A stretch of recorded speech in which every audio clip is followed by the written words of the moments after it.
and then we'll.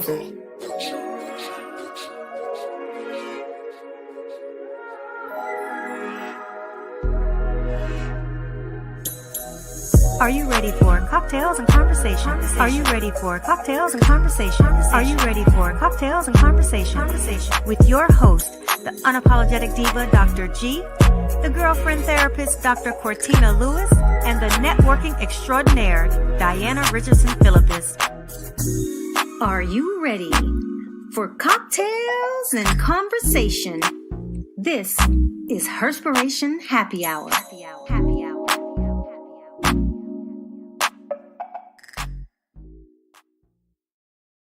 Happy Wednesday and welcome to another episode of HERspiration Happy Hour. We are back. This is your unapologetic diva, Dr. G. This is Dr. Cortina Lewis, aka the girlfriend therapist. And this is Diana Richardson Philippus, your network extraordinaire. As you get the pizza off your hands, you're like, hey. Oh, my goodness, ladies, it's nice to be back. How was your summer? Well, first of all, before we jump into the summer, how was your week going? It's going, busy. Very, very busy. Okay, well, busy is hopefully is a good thing because, of course, before we left and we're still bringing it back, it is a winning Wednesday. So what can we celebrate today and who wants to go first? I'll go. I just, my niece just had a baby. So we have a new person to our family tree. He is the first great grandchild. So now we have 5 generations. And so his name is Ramir Legend. He's so cute. Oh my God, he's so cute. Oh, Look at him. He's so cute. Oh my gosh. I just want to go give him a hug right now. He's so cute. he is adorable. Oh my God, he's so cute. He is absolutely adorable. And you know what? I just love the baby smell. It's something about the baby smell. Oh, I get mad when it goes away. It's like potato sack. Oh. Yeah, they be like that. He's almost 24 hours old. Not quite yet. Almost 24 hours old. Or she just had this baby. Oh yeah, she just had him. If I wasn't doing this, I would be at the hospital right now. No, that's right. Thank you for being here. Thank you for being here. Diana, are you celebrating anything? Got any wins today? Well, as I always say, I'm always winning every day that I'm here. I do have, some couple of things coming down the pipeline that I don't announce right now. Second, but what I will say is that I am super excited for all of my July and August. Family and friends that made another lap around the sun. Okay, so I'm going to celebrate that with this because July and August is tearing me up. And it's the second week in August, and I am It's 5 days birthdays in. It is 5 days into August. That's it. Not even 2 weeks into August. It is 5 days into 5 August. days into August. And I'm 3 birthdays in with FOMO to go. Okay. Well, some things was happening in July and August. The months. I mean, it was a busy period for people. They were busy. Well, you know what? I'm going to celebrate. My win is that my summer was just phenomenal. I got to hang out with my friends. I got to hang out with my family, and I got to just be and show up and be present, and I had such a good time. So that is my win. Yeah, we did get it in this summer. Girl, did we? I'm literally coming back from Philadelphia. When I say the way I was in the bed all day. Yes. Sunday. Because we got back Sunday. About early afternoon. Sunday and Monday was. I couldn't even function. Yeah. So we made it back from Philly as well. That's why I just feel like my summer was so incredibly awesome because I got to see you all and just, I got to see more than you. I got to see several of my other friends as well, and then got to spend time with my family. And I really got to spoil my mom for her birthday because she was here for a couple of weeks in June. And so, yeah, I just that's my win. There's nothing greater at this age than experiencing life with your family and friends. Amen. Amen. Yeah. So, Absolutely. and as a part of that, I went down for a class reunion type of thing, not really a reunion, so to speak. So I got to see and connect with people who I have not seen in over 30 years. Yeah. Yeah. And so that was really incredible to be able to experience as well. So this the way to have the opportunity to reconnect with people from your past and share stories and just you know honor and pay a tribute to those that we have lost since graduating high school. And so Mhm. it was really an incredible experience. I can't wait to do it again, and we said we would do it again sometime next year, so I'm on the committee to see that Come on, through. committee. Yeah, so we have a little committee that Come we're on, that we were committee. doing to make sure that we was able to do this and maybe even make it bigger. So on that note, I probably need to reach out to my old classmate slash friend Chris Allen. So shout out to him for putting such an amazing event together, because he did the thing. He really did a great weekend, like a weekend long thing. Um, on that note, Cortina, what are we sipping on today? Okay, we are sipping on something good. Rainbow Dream. That's what we're sipping on today. And so for this, you're going to need 1 ounce of grenadine, 1 ounce of pineapple juice, 1 ounce of orange juice, 1 ounce of Malibu coconut rum. However, I used Bacardi Silver. You're also going to need 1 ounce of vodka, a half ounce of blue carousel ice, and you're going to garnish with the pineapple wedge. However, I did not have a pineapple wedge, so I garnished it with a lime. I was going to put some glitter in it, but I didn't have time to deal with the glitter. So I was like, you know what? I'm not going to worry about it because you guys know I love the glitter. So what you want to do, I wanted to do it in a martini glass, not a hurricane glass. Normally I would have done it over ice, but I chilled everything before I poured it in my martini glass because I wanted to be fancy because this was our first day back. So what you want to do is fill the hurricane glass with ice. Then you want to pour the grenadine at the bottom, of course, because it's the heaviest. And then in a shaker, you want to combine the pineapple juice, the orange juice, and the Malibu. And you want to shake it well. And then what you want to do is slowly, because you don't want it to mix with the grenadine at the bottom, you want to slowly pour it over the back of a spoon, which I always do so that it can float.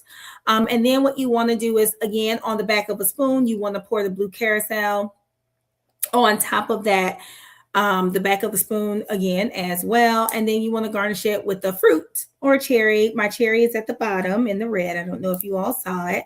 And that is our Rainbow Dream.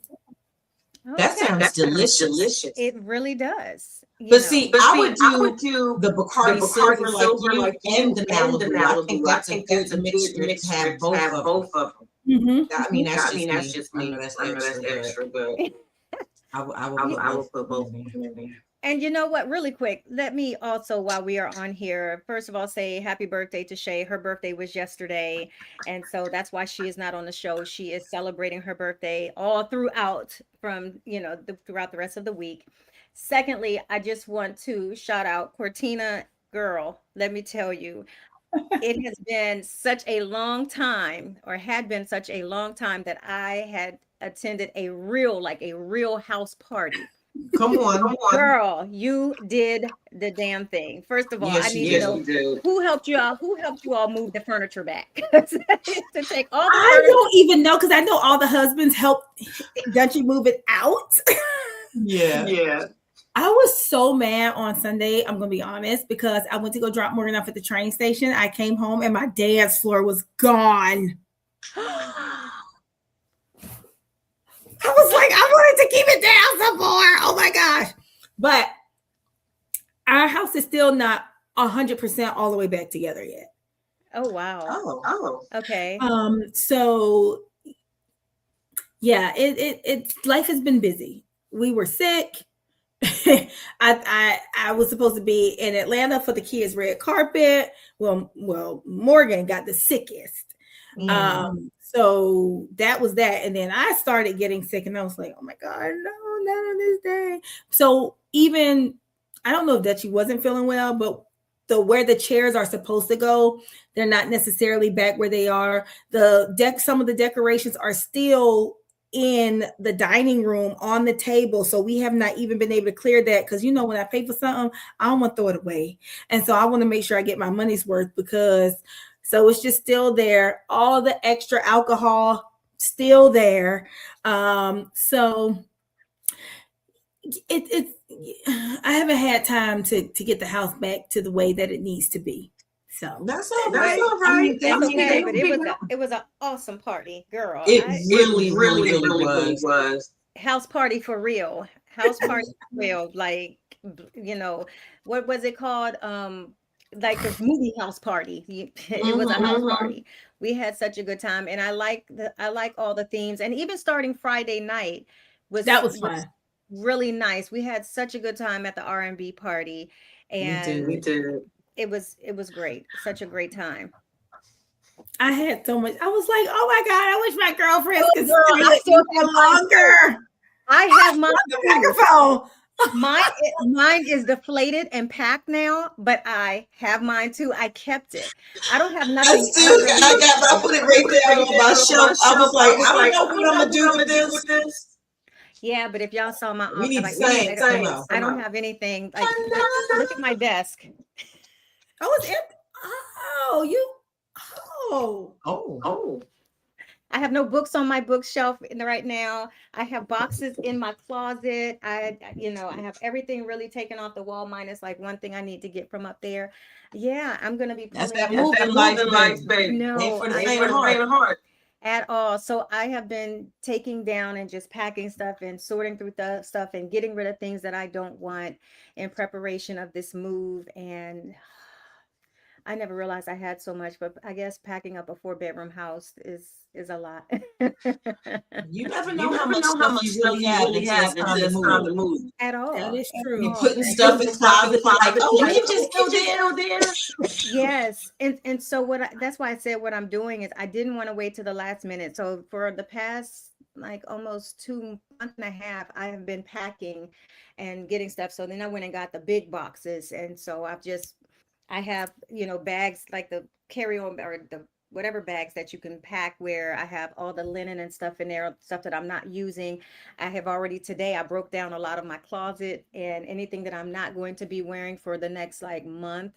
I went ahead and packed and just, because I mean, I work from home essentially. So I kept a few little outfits out and then leisure stuff that I know I'm going to wear. But yeah, for the most part, I have been packing up the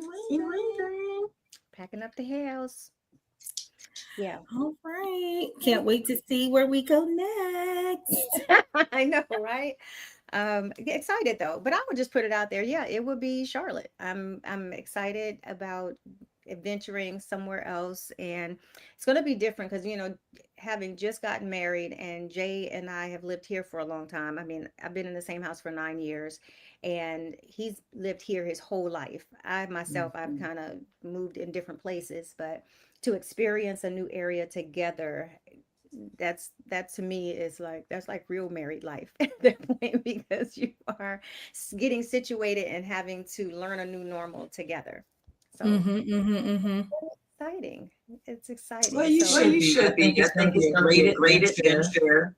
I'll be down. I'll be closer to family. That's what I'm really excited about, is being closer to family. Because like right now it takes me 11 hours to get to my mom. It takes me 9 hours to get to my dad or my sister.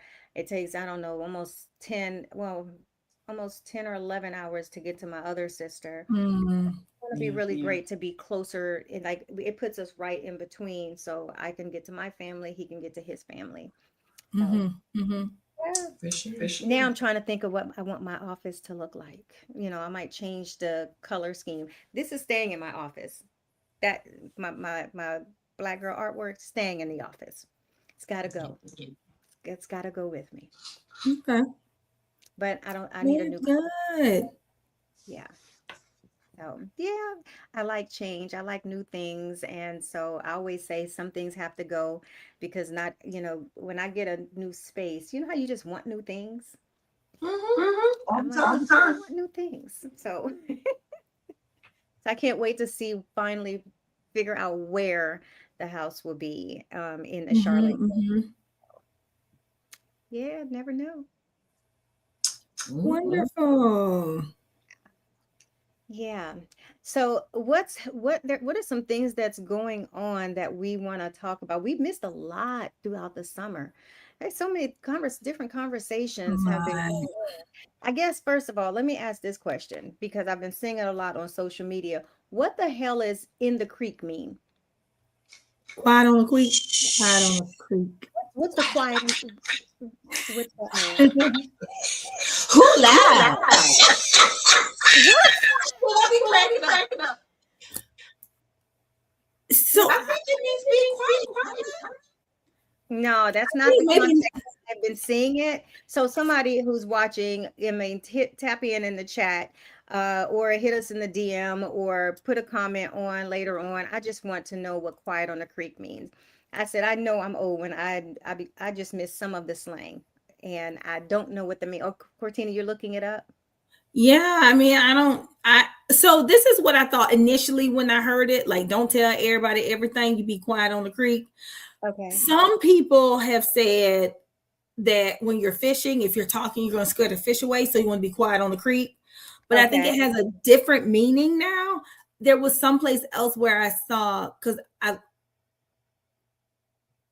think maybe you want to be quiet about maybe your sexuality. Don't quote me on this because I don't want nobody to cancel me or nothing like that. So I think it's multi. Yeah, I think meaning to who's using it and how they Okay. But it But didn't I will tell you, I have seen it in various ways. I just don't know what "quiet on the creek" mean, and I've seen it in many different contexts. So that's what I've seen it in different contexts. I have no idea. Maybe I need to pop it in one of the comments, like, what does "quiet on the creek" mean? But then, I just don't know. Well, it started with the fish, like it's a real thing about being quiet on the creek. It's an actual saying Okay. for people fishing, quiet on the creek. Okay. But again, I think it's subjective to how you want to use it. I really do. I think some people. I don't know where they got it from. But it sure is funny. When I be seeing a little videos of people, I be laughing. I don't know. But I've seen so many different. I want to do it quiet on the creek. Say what? I don't know about what, but I think I might. I don't. I more than likely will not, because I wouldn't. I'd have to know for sure, like, this is what this means. And because I don't know what it means, I would rather defer to not utilize it. But I've been seeing it a lot, so I just was kind of putting it out there. So, hopefully somebody will let us know if it's multiple meanings. I'm just curious to know what it means. Yeah, I know it's multiple meanings because I know some people use it for fishing. Like, you don't, again, you want to be quiet because you want the fish to, get on the line. If you're talking, the vibration. Say it again. Like not spilling the tea. So for me, I think the latest understanding is don't explain everything to everybody. You know how sometimes you don't want to, how we over explain and we give other cultures insight into like our inside jokes. When you are Black, you already know something, but then we go explaining it to everybody else. You got to be quiet. Like if you know, almost like that. Like there's no need for us to explain it to you. So you quiet on the creek. We don't need to talk about it. Okay. It is what it is.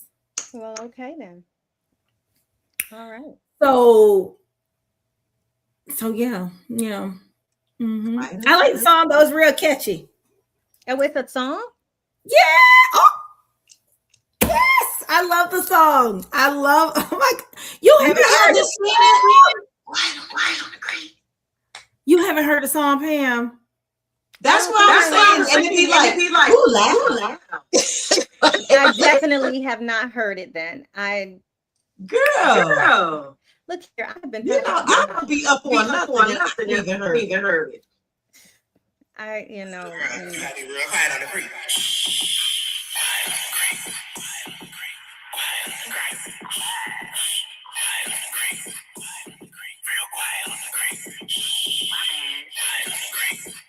Okay. Who laughed? You be like, who laughed? I've never heard that. Really? Okay. And so I saw some of the controversy was about white TikTokers trying to explain Black African American vernacular English, like different type of euphemisms that we use. And so not even just quiet on the creek, but other things where they try to, I'm going to say white explain different things, and it means something different from us, like how they have tried to co-opt the term woke, where it means something totally different to them than what it means to us.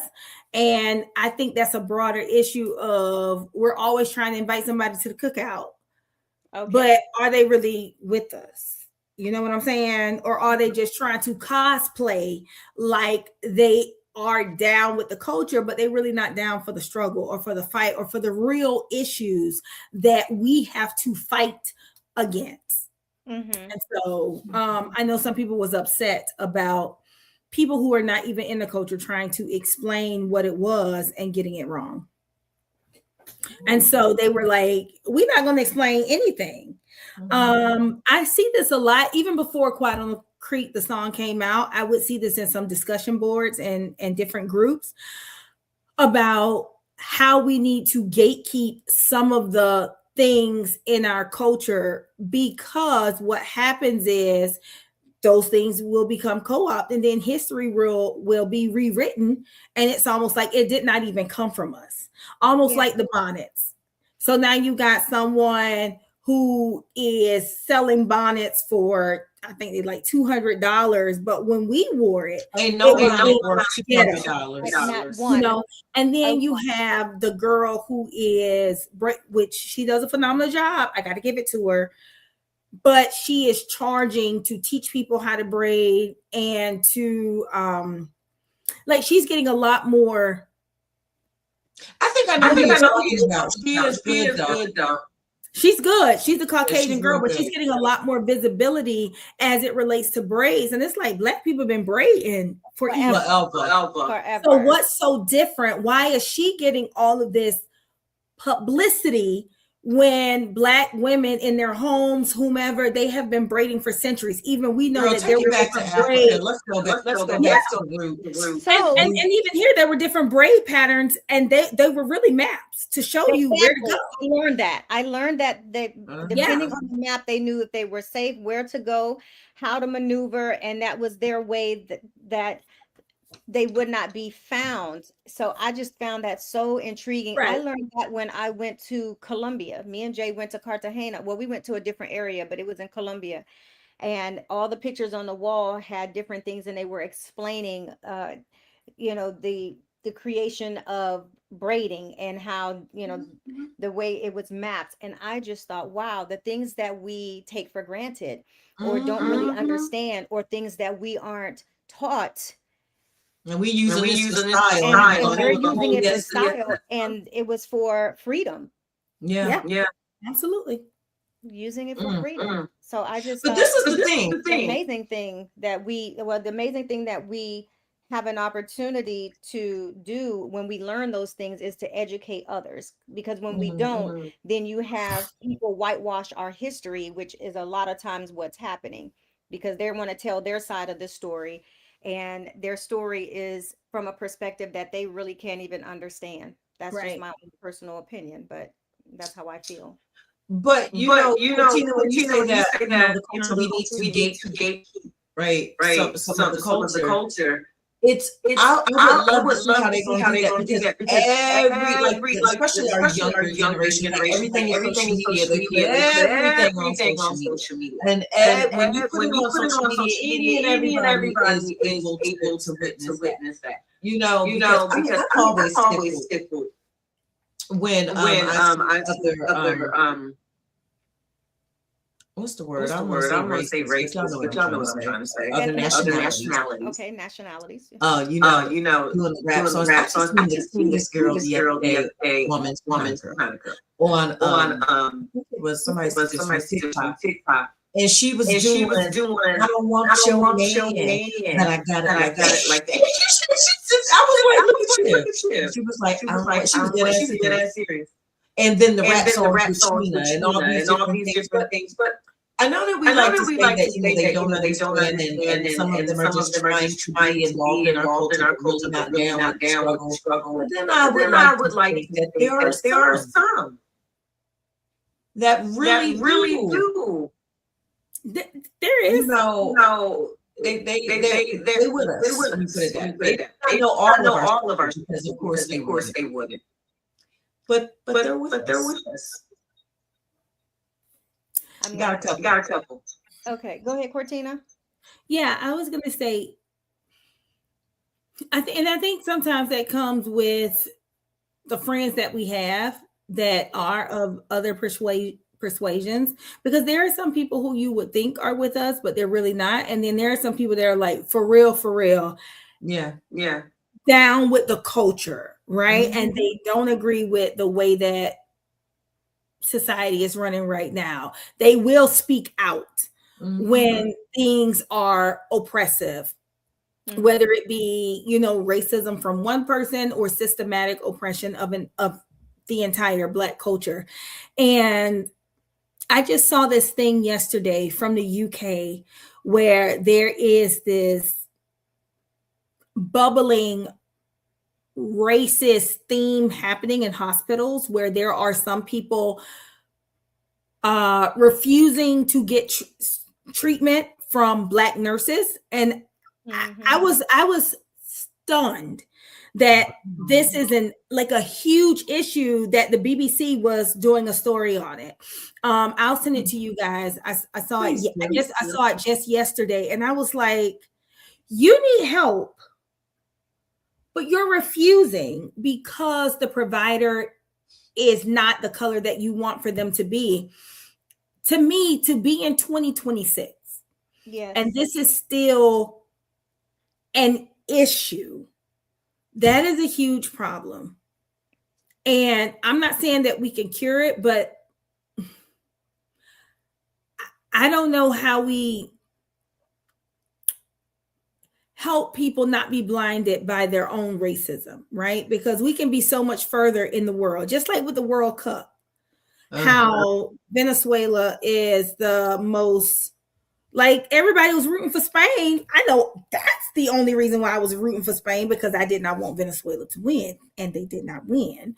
But for some of the things that they say and their history, when it comes to making sure that they purge Black and brown bodies out of their population and what would happen, it's like so mind-boggling to me, and how the racism runs so deep. So when I see people who absolutely love the culture but hate the people, that's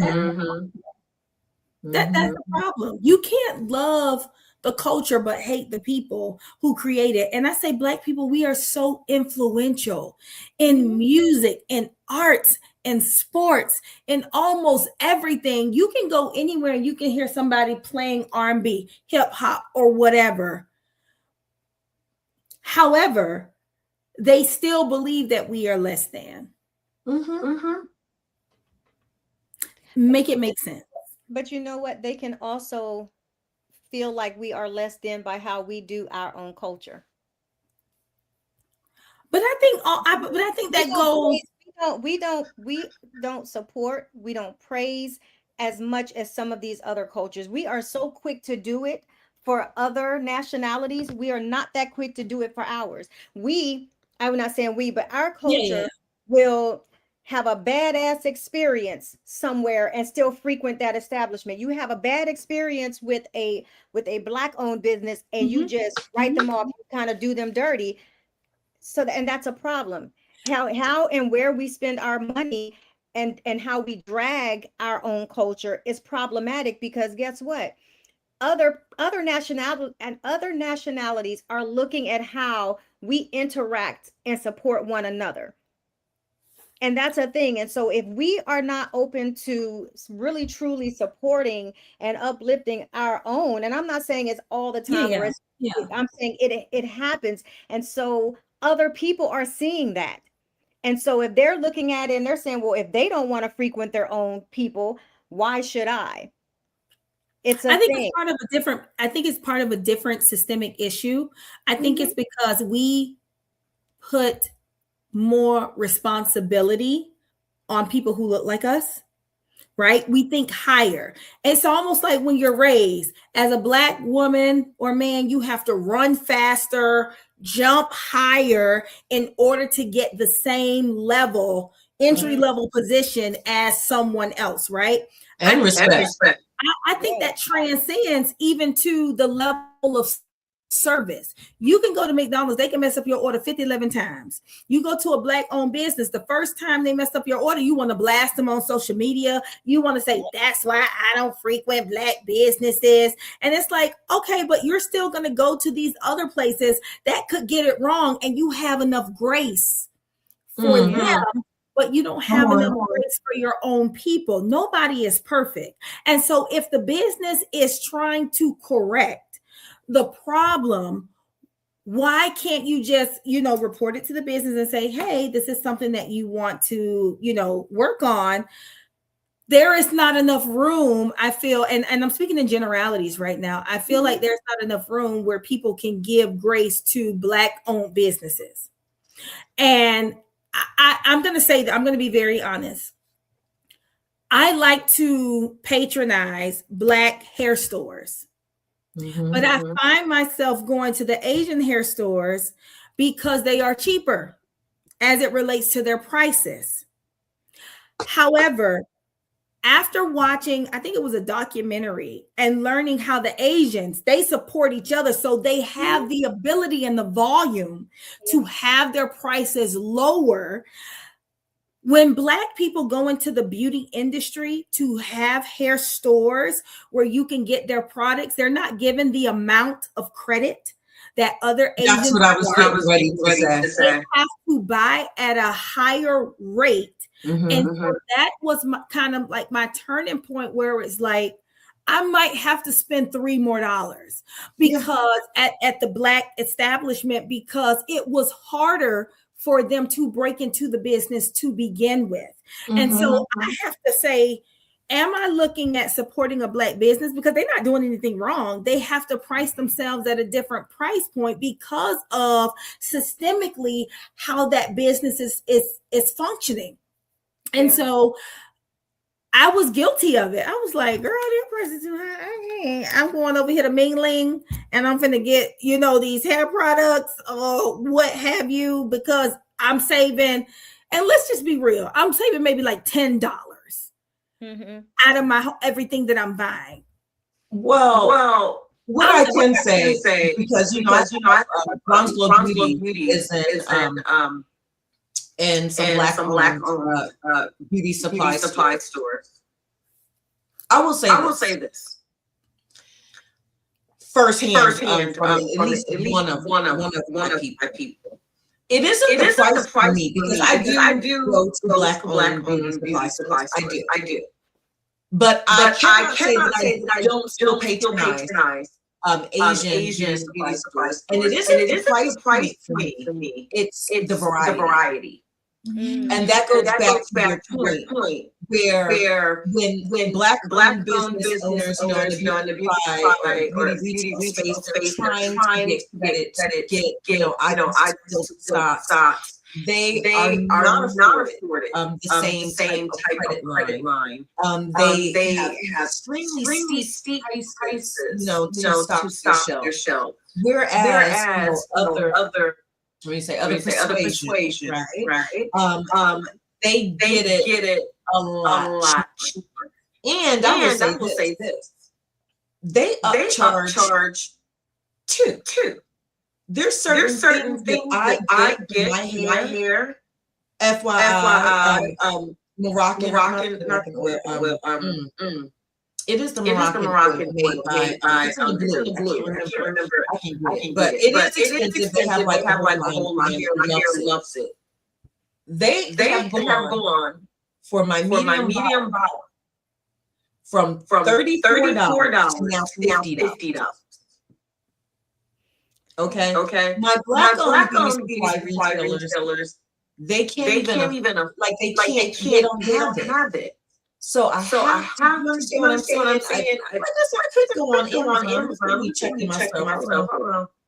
But who knows But where who that comes knows from? where that comes Anyway, from? Anyway, I think I'm I about think to say, to say I am in I am in agreement with agreement, you, but I but I do do feel that feel that for for me, at me least, at it's least, the it's the variety variety piece piece because because they're not able to do able to do all of the all of things the that things that I I actually actually like, like, in my in little my little collection. collection. And I think sometimes they get because of the barriers, they have to get what most people are looking for. You have these beauty maxes, and I know we have elegant beauty. And don't get me wrong, it's not just, well, it's mostly Asian, but I can also see Middle Eastern, other individuals, having these stores. But again, I think they have backing as well. And it saddens me sometimes because I can see the Asian beauty stores packed with people. And these are like large beauty supply stores. I'm going to tell you, I've never seen more than 5 people in any given Black beauty store that I have been in. And I feel like I would continue to perpetuate the problem if I did not sometimes patronize the Black beauty industry, like that particular store. Don't get me wrong, Diana, I'm just like you, because if I need to go in and get something quick, whatever is the closest, but I have found myself driving out of the way to go to the Black owned beauty store because just from what I've seen, I know how difficult and hard it is to stay in business.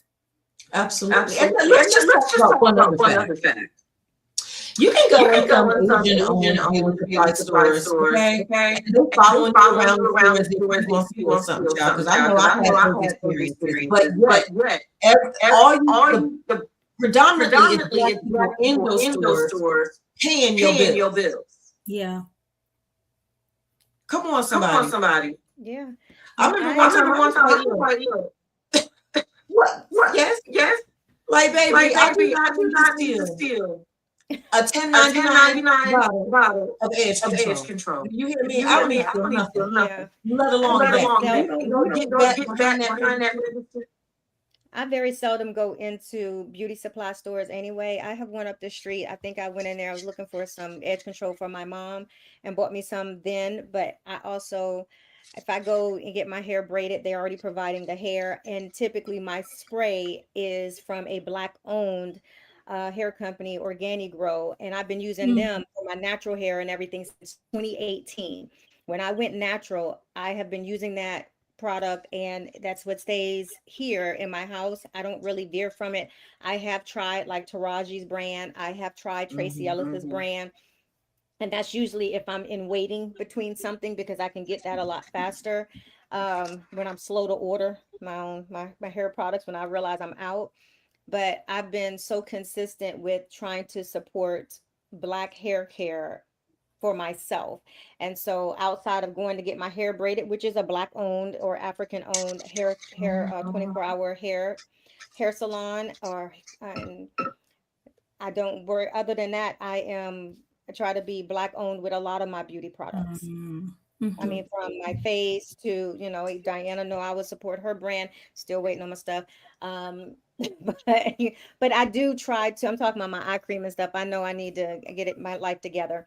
And typically I will say when I'm traveling, I'm flying and I'm not checking a bag. So part of it's me. Um, but I try to stick with Black natural organic products. And I will say that the space for Black owned is growing in that area. Yes, And yes. so I really like that. And the next thing that I would like to do is try to patronize Black farms. It's just they're hard to find. Uh, so hoping that as I am relocating, then, because right now I will say I do a lot of grocery shopping at the commissary. I won't have that benefit once I relocate. But my goal is to switch to, because I don't trust food as much anymore. So my goal is to start patronizing farms and having more fresh food and growing my own, which I did during COVID. And so a lot of my herbs and stuff came from my own garden. I knew what I was putting in it, so I didn't worry about feeling like I was going to be poisoned, or I don't know what the hell is going on with food right now, but everything is wrong with it. And Yes. so, but We a do lot, know why, because they cut all of the safety measures and all of the departments yeah, that go in and check. We don't yes, have those parameters and Nothing. guidelines. So now but they're putting everything labels, Willy-nilly. and that's, but you know what? You would assume that the people who are producing these products would have some level of conscience, but they don't. they And don't. so we have to be empowered as people to say, what can I do for my health? So I have been looking at other ways where, there's an app that'll point you to different farms. And so if while I would want to patronize a Black owned farm, if that's not available to me, then guess what? I'm going to have to patronize a white farm. Um, but that is my goal, is to, like you, Cortina, patronize and put my money where it matters. Yeah. Because it is hard. It's much harder out there. And you know what I do? I like to do what is called teachable moments. Whenever I'm having a bad experience at a Black owned establishment, I have those teachable moments. I don't blast them. I will pull to the side and just say, hey, this is my experience. I'm not going to write about this bad Yeah. experience. I just want to let you know. And honestly, it could have been better if this happened. And a lot of them are very open and having that conversation, because you can't fix anything unless they know it's broken. And a lot of times it's not broken, it just needs a little bit refining. I don't know any Black owned company or business that goes into business to fail. And in Yeah. order for them not to fail, we as a community have to share our own insight without blasting and having social media know that you had a bad experience. The other thing I have done is with wait staff, Black wait staff, especially when they're young Black wait staff. I have teachable moments Mhm. to make them better, because their tips is what they rely on. And I tell them all the time, I don't want you to get in your head that because you patronize a Black table, a table with Black people, that you will get less of a tip, because you never know who is at your table. So I believe I was in Atlanta, and I had a Black, like a, maybe he might have been in his 20s or so, Black, young Black man. And we were still drinking and whatnot. And he just put our tab on the table. And I said, I didn't ask for it because we were still indulging. And I told him, Mhm. Mhm. I said, if it's okay with you, I'm going to give you a teachable moment. I said, unless unless some people ask you for the check, when you're still seeing people engage and talk and having drinks, even if we're done eating, it's a lot more polite and better to say, would you like to have anything else, or would you like the check, instead of just bringing it. I said, because that way they don't feel like you're rushing them off, and they feel like, because you never know, that might be another opportunity for them to say, oh yeah, you can come back because I still want to order dessert. Or you say, would you like dessert, another drink, can I get you anything else? Then a lot of times they will tell you, here. And you know what he said? Thank you so much. He said, Mhm. because I'm new. Mhm. Mhm. And so he was very happy to have that. So sometimes we have to be open to give teachable moments in a constructive manner, so that they have an opportunity to thrive, because customer service is hard. And if they're new and you don't know they're new until they come right out and say it, those teachable moments help grow them going forward, because I'm certain he probably made that correction then, so that he can be tipped well, instead of somebody saying, damn, I ain't even asked for my tip, they just bringing me my tip, like they pushing me out to leave. You never know who's going to sit at that table. And one of the things, and that Pam, to your point, where there is this discord about Black people not tipping, I have never been with a group who did not tip very generously, right? And so I know that there was this Black girl online, and she was talking about how she doesn't like waiting on Black groups, blah, blah, blah, whatever. And I feel like for her as a Black woman to come out and say that is perpetuating the stigma and the myth that Black people do not tip, because I will tell you, I have been out with some people who don't look like me. And I was like, oh, dang, you only going I always make sure I give at a minimum 15, but 18 to 25%. And so I don't care if I got a cup of coffee. Sometimes the tip is equivalent to what the cup was. You know what I'm saying? And so I really don't, and people are going to people. Yeah. Like when individuals who are a part of the culture go against the grain, kind of like this Officer Tatum guy, who is, I don't know if you all know him, but he's been very vocal in the Nolan Wells. He was very outspoken negatively about Breonna Taylor, saying she not that she deserved it, but very, oh, well, you know, she was with this guy or whatever. So kind of like victim blaming. He's really like an Uncle Ruckus. And that just adds more credit to what people who don't look like us already believe. And so it's saddening to hear people perpetuate these stereotypes about us, because I feel like there's good tippers in any race. If you're from, absolutely, you know, if you're from Europe, you're not even used to tipping because it's not a part of the culture, right? So it's almost like an insult because they get paid the wage that they need to be paid. So we don't live or rely on tips. Yeah. Right. So it's just funny to me how some cultures, again, get passes or are shown grace, and we are judged so harshly. Yeah, we are.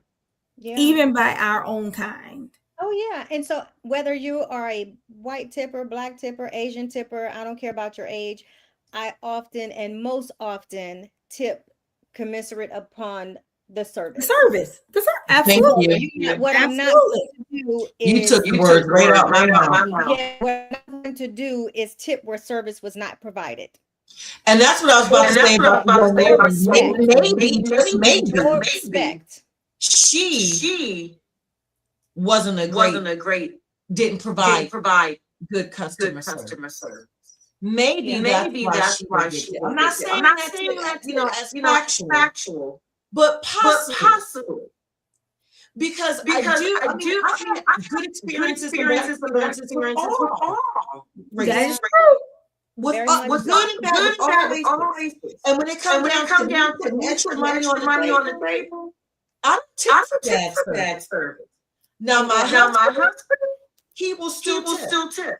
I'm not tipping. I'll write it. I will write the prop. He will still tip. I am nice enough to write I write the tip. My tip, here's your tip. It's a bit of advice. I'm gonna let them. Oh yeah, because you know what? The managers have to see that. The managers have to see that. So my tip, it's either I'm gonna call the manager over, or I'm just gonna write it nicely on there. This is why you did not get a tip.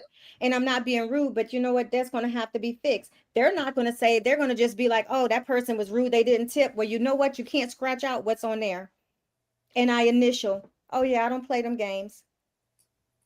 Because I've had people, I have had other races. I've had a white woman who provided a great service to everybody, but neglected the table that I was at. I've had that type of. Then I politely ask for the manager. And then, you know, you don't always know who you're really getting, because, you know, when people are complaining, but I wrote it on, I did not tip, and I wrote why. Here's the tip. rude, did not provide service to every table but mine. Yeah. They don't like that. I've known people to get fired. That was not the intent. And I had actually talked to the manager because I knew her. And I had frequented this spot a lot. And I don't know how long this girl worked there, and I don't think she knew that who I knew, but you never know who you know. You never know. So it's better to treat everybody the same way. But yeah, know. I have learned to nicely write the tip what the problem is, because managers have to see it. Yeah. Good idea. Yep. So there's always a little tidbit, but I do try my best when I go places to frequent Black-owned businesses. And what I have also learned now is that there are more and more Black-owned businesses that won't tell you that they're Black-owned business to prevent a stigma from happening. And also, there are some people now that are labeling themselves as Black-owned, and they're not. Because they know the power of the Black dollar. Yeah. And so, there's a lot of Asian beauty supply stores that identify as Black-owned. No, you're not. Stop lying. A lot. You don't want to be Black. What you doing that for? Yeah. And there's a lot of white-owned establishments that are having more and more Black general managers or managers because that's their way in. So you don't know that it's not Black-owned, but it appears. To be. You I do your research to find out. Oh yeah. Because when that came out, so when the whole guy, the boy who got shot by the Asian man who followed him out of the store because he thought he was stealing. Trayvon Martin. No. Trayvon Martin. This was just this year. And so a lot of, because when they were boycotting the Asian businesses, because it's kind of like, y'all don't see us as lives anyway. No. A lot of Asian businesses were saying Black-owned business, but they really were not Black-owned businesses because of the boycott against Asian businesses, because of the shooting that occurred to that teenager, because an Asian store owner thought that the teenager was stealing. Yeah, they quit the fight. So, but that's not the first time that has happened where an Asian store owner has killed a child for the assumption of stealing. I'm sorry. Is what constitutes killing someone. Not killing somebody, not taking a life. No, I 100% agree. 100%. I got an attitude. Good mood. Don't piss me off. So much going on in the world, I tell you. It is. It's a lot. So that's why we have to look at things. And when we are able to spend time with those who we love, when we are able to enjoy spending time with our girlfriends, with our family members, with the ones we love, doing things that make us smile, because life already is hard enough. Yes, it is. And so how can we get to a place where we are able to balance all of the negativity that's in the blogs, in the news, and everywhere else? We have to be able to let the steam off some type of way. And I really feel, this came up in my mind when you all were here. And I know we talk about this a lot on the show, but when people say they don't have girlfriends, I do not understand it. I just cannot wrap my mind around it. Even both days, I found myself getting tearful, just in my own mind. I felt myself getting tearful because I said, I am so blessed to have such amazing friends and support systems around me who would show up, who would come, who would be here, who would help me, who if I got to pick up Sure. the phone, if I call, they're going to talk to me. And I would do the same for them. I was just like, I couldn't imagine my life without having my crew. I don't even know what that would look like. And for people to say that they've never experienced that, or they've always had bad experiences with girlfriends, I don't understand it. I honestly, I don't. You can have a bad experience with girlfriend. I think we all have. No, I'm talking about the people who say, no, I don't have girlfriends. Or they just say you're small. You can't, if you're a woman with a lot of friends, that it's like a negative thing. Like you can't have, you can't just say, matter of fact, I had this conversation. So I was in a group and somebody had posted, which would you rather have? 10 friends you can just go have fun with, or one loyal friend. I said 10 friends I can go have fun with that are loyal. And I said it does exist because I have it. And I'm like you, Cortina. I just don't know. I feel like I'm grateful that I can debunk that myth. But I also, my question to women who say those things is, what kind of friend are you? See, I know how to show up as a friend, and I don't have false expectations of my friend. I don't even expect reciprocity from my friends, because we are all in varying levels of our life. But reciprocity and loyalty are two distinct differences. And so you can be loyal, have integrity, but that doesn't equate to reciprocity, because reciprocity, I don't want my friend to have to do exactly what I do for them, because I'm me and I'm going to show up how I want to. And that's how my friends are with me. They're not going to be like, because I did it because she did it. And because that's childish. What? Then you aren't a good, learn how to be a friend, and you can be the magnet for friendships. I'm low maintenance. I tell people quick, I'm a low maintenance friend. You need to be a low maintenance friend. I'm going to show up when it's needed. I'm going to show it. But don't expect conversations every day. Of course, I mean, I send my prayers, but outside of that, I don't need to speak to you every single day. I mean, no, I'm just not. But when it matters, I'll be there. I'll be there. Yeah. Like I never left. Yeah. But you have to show up. But that's my thing, is whenever women say that, my question to them is, what kind of friend are you? What kind of expectations are you setting for these women that are in your life? Because here, or what are you speaking to existence? But you know what? But that goes back to, but that also goes back to what I wrote about my pedestal philosophy. You're putting all of these people on a pedestal, and you can't even measure up to the kind of friend that you are looking for. You can't. So you're going to have to understand that, to me, relationships are like marriages. It takes work.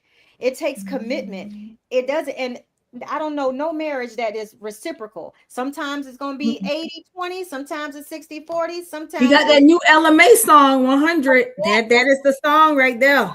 Shit. What is it? Oh, girl, that's my song. I have to. I love that song. She got more than that. Her whole album, let me tell you, her whole album is fire. Like, it's a place you can just play it. That when it first came out, I played the entire album, and that one I was like, yeah. And she's a Scorpio. Girl, it is the bomb. What's the name of it? It's called 100. I'm sending it to you right now. Yes. So, but I'm like you, Cortina. It makes me tear up often when I think about how precious my tribe is to me. And I'm going to always look at, I'm always going to do that self-check, because I want to know that, you know what, where am I flawed in this if I do find like I'm offended by something, and why? Because it's a personal thing. Because I don't know, I don't have people in my circle that want to deliberately hurt me. So, but I worry about women who feel like they can't be friends with other women. That says more about them than it does about me. Because like you can't find one. Like, you can't find like none. Not just one. Not just like, one. Right? Like, everybody. But there's a problem, because there are some people that only want tens in their friendship. So you don't even really like her. You only want her to be your friend because she fits your aesthetic. I think that is just the most shallow way of looking at friendships. That's why you're failing at friendships, because you're going into it with the wrong premise. Oh, they don't wear what I wear. They don't wear designer. Oh, they don't do this. Like, who goes into girl, a friendship? you gotta come on with that Temu. Come on, wear your Temu outfit. Shein, whoever. Look at she over there. The girl, you got to listen to it after we're done. But we're wrapping up anyway because it's at the top of the hour. Where can everybody find you at, Diana? You can find me at DianaRichardson.com and also at Empowering Women Empower. And also social media platforms. And Dr. Lewis. If I want it. You can find me at The Girlfriend Therapist on all social media platforms, and the Noir, NOIR Center on all social media platforms as well. What's the new one? Smile Facilitation Services. Okay. You can find me on all social media platforms at I am Dr. P. Gurley. Thank you so much for tuning in. And let me also tell you before we leave, y'all, I had to laugh at so many, and Diana had to tell me to stop clapping back.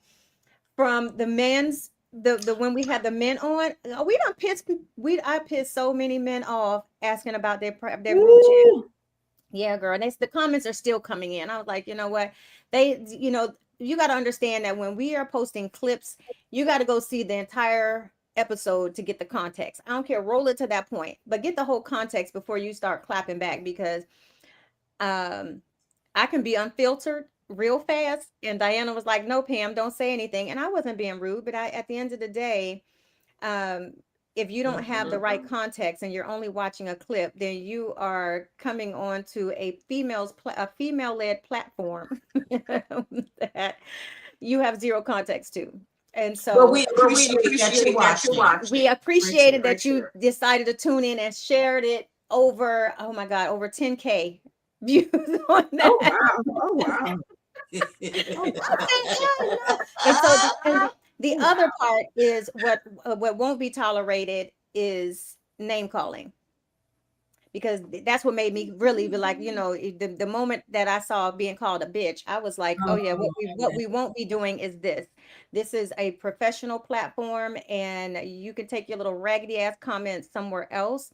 If you think that I won't say, that I won't say anything back. So I know, but we going down the wrong road. But we still appreciate you tuning in. But we do.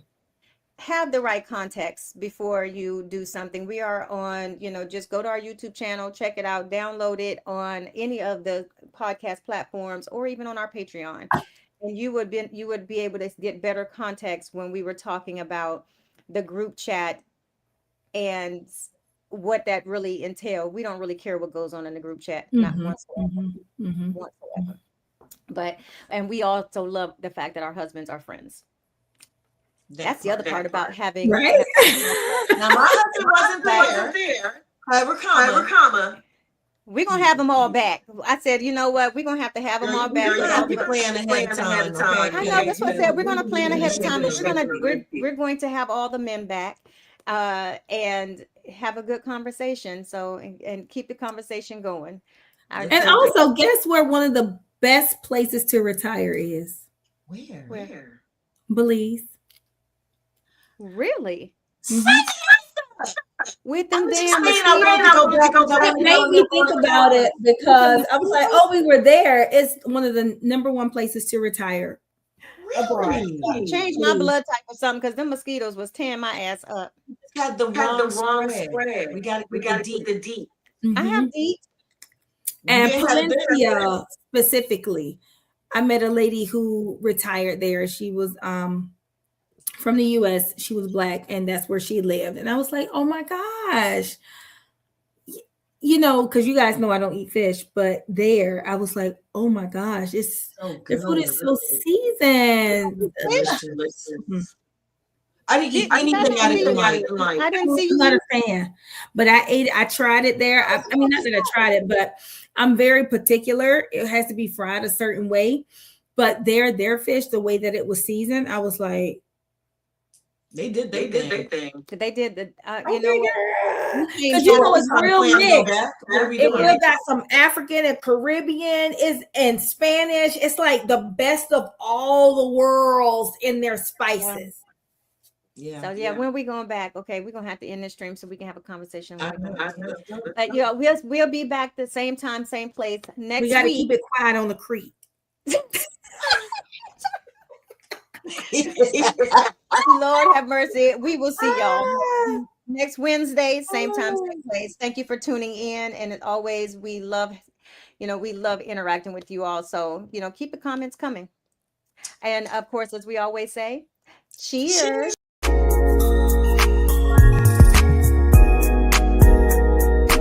This is HERspiration Happy Hour.